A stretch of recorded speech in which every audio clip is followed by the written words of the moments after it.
And for America puts squeeze on North Korea. Nuclear tensions between North Korea and the United States are escalating. North Korea threatened to launch a missile attack against Guam, an island territory in the western Pacific that belongs to the USA. As a response to this threat, the U.S. President Donald Trump said that North Korea will meet fire and fury if they continue threatening our country. The whole world is watching this ongoing feud and everyone is waiting to see the next moves of both countries. If North Korea launches a missile attack, the United States will not sit and wait to see what happens next. Our country is more than ready to defend itself, even if that means the conflict may end up in war. Some countries are standing with America against North Korea and their leader Kim Jong-un.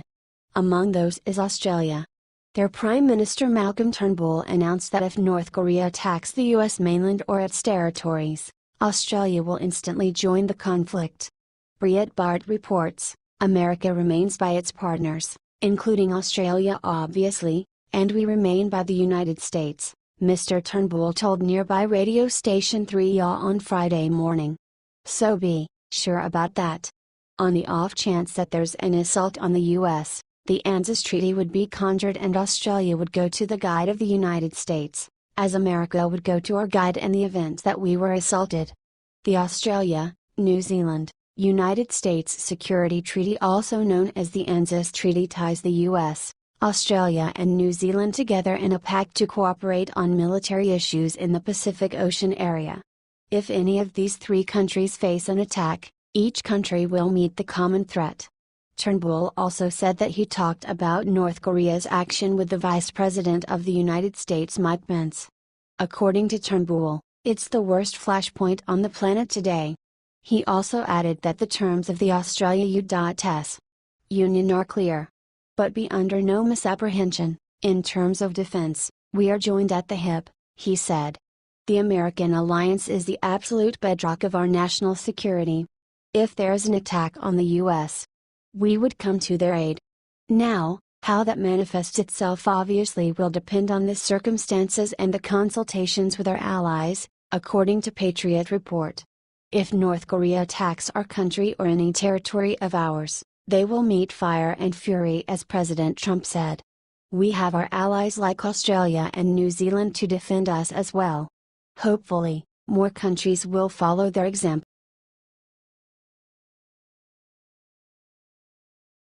Michael Moore played down in New York City. He just can't keep his big mouth shut. Not even to chew. It seems as he is always spouting out some nonsense about the evils of the GOP. True, he helped elect George W. Bush by backing Ralph Nader, and his guilt is still obvious. Advertisement. Which is why he went around the country warning liberals that Trump was going to win. Moore still has some connections to the real America despite his huge bank account, which he famously got from conning liberals with one-sided diatribes aimed to fatten his wallet, not their brains. But he will never admit that. He believes he is a man of the people, and so he has turned his ire towards President Trump. He smells money. Let's not delude ourselves as the liberals do and think he is fighting for truth, justice, and the American way. The guy is a conman, plain and simple, and liberals, if we know anything, love to be conned to sleep in their little bubbles of elitism. If it feels good, do it, and who cares for the consequences? And it felt good for the liberals to support his new play on Broadway, just as all their money feels good in his wallet. To be fair, Moore says he is not raking in the cash on his new on-man celebration of his own arrogance. Which is a shame, because if you are going to ruin your career or reputation with a flop, you better get paid. And according to the Daily Caller, Michael Moore's new one-man Broadway show, The Terms of My Surrender, is a dud. A flop. Of epic proportions. And the New York Times of all places is leading the charge to tar and feather Moore and run his ass out of town. Times critic Jesse Green said of Moore's show, it is a bit like being stuck at Thanksgiving dinner with a garrulous, self-regarding, time-sucking uncle. Green has to make clear to the liberal audience that he agrees with Moore's politics, fearful they may run his ass out of town for saying otherwise. Don't get me wrong, Mr. Moore has led an exemplary life of progressive activism, he said before taking out the daggers. Moore affects a cute, common man delivery that fools no one, Green wrote, You don't have to disagree with Mr. Moore's politics to find that his shtick has become disagreeable with age. Audiences hoping for a bit of feel-good liberal therapy, let alone a good show, may be disappointed to find that Mr. Moore isn't very interested in them. He's not preaching to the choir, he's bragging to it. Advertisement.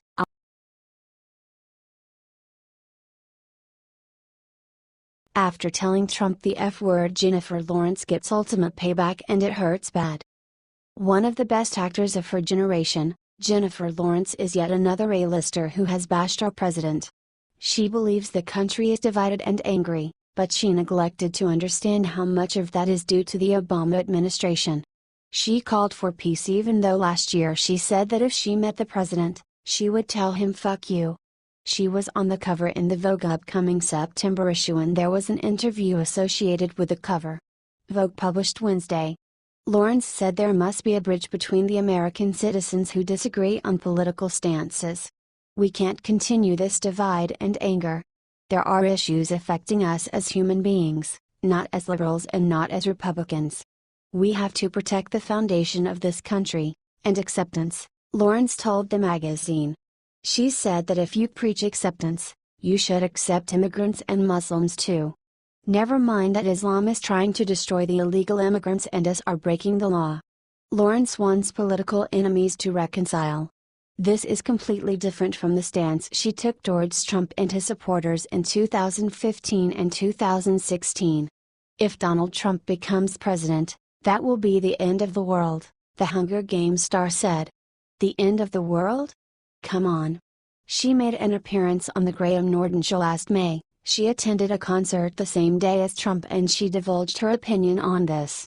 I was at a concert that I heard he was attending, so I had my full security. I was like, find Donald Trump, Lawrence explained. Because I was adamant on finding him and then making a video of me going, "Hey Trump, fuck you." Well, it's kind of common for losers to change their tune.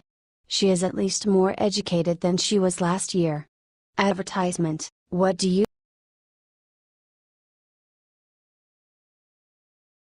New poll finds majority of Americans side with Trump on key issue. Are you one of them? With everything that the mainstream media pumps out over the airwaves, you would think that Trump's voters have all turned on him. The mainstream media loves pushing fake polls, like Clinton have a 96% chance of beating Trump. Well, this isn't true. It would seem that the majority of Americans did not see Trump's common sense travel ban as a Muslim ban. According to the poll, 56% of the registered voters view the order as a terrorist hotspot restriction, while 37% said it is more likely Muslim ban. Advertisement. Although over half of those polled don't think the move was not an attempt to discriminate based on religion, a majority of the country disapproves of the executive order. The fact is, terrorists are killing us and we must stop them as much as possible. The Washington Examiner reported that 46% of Americans supported Trump's immigration order issued on January 27.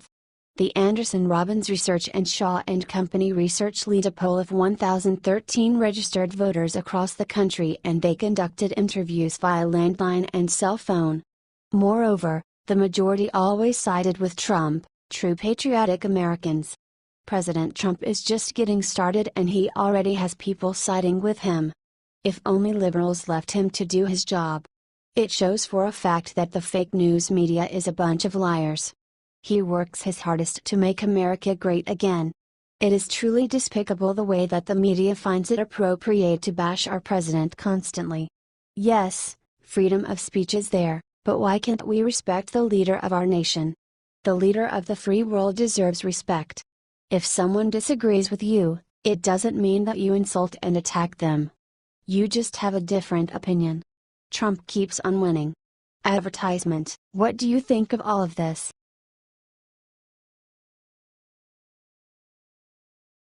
Japan sends surprise to U.S. fleet in massive show of support for President Trump. Japan just sent a strong message to the rest of the world. That despite the liberal media's attempts to sow chaos, all is well and good, and they support President Trump and America. And are ready to take action to prove it. Advertisement: allies are important as President Trump knows, and if you listen to the media all you will hear is that Trump makes our allies nervous. Not true. Trump has a great relationships around the world. And after North Korea threatened to attack Guam, Japan proved their loyalty. Japan's new defense minister came out today and said he stands with Trump and added a special surprise for our Pacific fleet that is in harm's way should any missiles fly. He said that his country's military could shoot down the missiles before they reach Guam. Japan said they will activate its Aegis destroyer missile defense system, Defense Minister Itsunori Onodera told the National Diet, Japan's parliament, in response North Korea's threat. According to Reuters, a spokesman for the Korean People's Army, KPA, threatened, the KPA strategic force is now carefully examining the operational plan for making an enveloping fire at the areas around Guam with medium to long-range strategic ballistic rocket Hwasong-12 in order to contain the U.S. major military bases on Guam, including the Andersen Air Force Base. Japan responded by reminding the world that any attack against Guam is a threat and attack against Japan, and cited Japan's mutual defense agreement with America as just one of the reasons they will stand with America. Japan sits about 620 miles to the east of North Korea, and they have been watching the growing threat seriously. Most of the missiles North Korea tests land in the Sea of Japan, which, as they say, is too close for comfort. Sadly, Obama and Bush and the rest of the establishment sat on their hands and did nothing, so now Trump has to clean up the mess. It is a national disgrace what they have allowed to happen. Guam lies about 1,600 miles south of Japan, and opting to include that island under its missile defense protection is a welcome change. Japan had previously said they would only shoot down North Korean missiles if they were aimed at Japan. Advertisement: but with this new defense policy, the civilian government will officially allow Japan's military to defend U.S. territories and other their allies in region in the event of North Korean missile.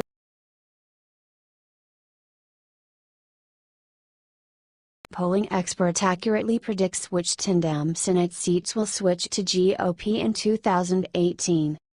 There are numerous polls out that are saying that the GOP is doomed in 2018 and the midterm elections next year. There is one problem: the Senate doesn't seem to be in as much danger. Eric Bradner of CNN has bad news for Democrats: they shouldn't expect an easy ride in 2018. Well, if you like to bet, get ready for a fun midterm election. Bradner said that nearly 10 Senate races across the nation would likely flip this year. Guess what? Only 2 of them are Republicans. Advertisement: the massive battles in the primaries are making things more difficult than they should be. The Republicans have the advantage. The Democrats are running 10 senators for re-election, that's a lot. The states where Trump won in 2016 are also the states where the Democrats are up for re-election. The GOP, meanwhile, only has 2 members who currently look like they could be in real jeopardy. At stake is control of the Senate, where the GOP currently holds 52 of 100 seats. Democrat Senate seats most likely to flip: Missouri, Senator Claire McCaskill; Indiana, Senator Joe Donnelly; West Virginia, Senator Joe Manchin; Montana, Senator Jon Tester; North Dakota, Senator Heidi Heitkamp; Wisconsin, Senator Tammy Baldwin; Ohio, Senator Sherrod Brown; Florida, Senator Bill Nelson. Republican Senate seats most likely to flip: Nevada, Senator Dean Heller; Arizona, Senator Jeff Flake. Democrats are on their heels out of pocket in 2018. According to David Wasserman, writing at 538, Democrats could run the board in swing districts and still be in a terrible hole. Even if Democrats were able to win each seat that are up for re-election that Trump won or Hillary was close, they would still lose in both the Senate and the House. Advertisement: what do you think of this? Are the Democrats still struggling because of Hillary?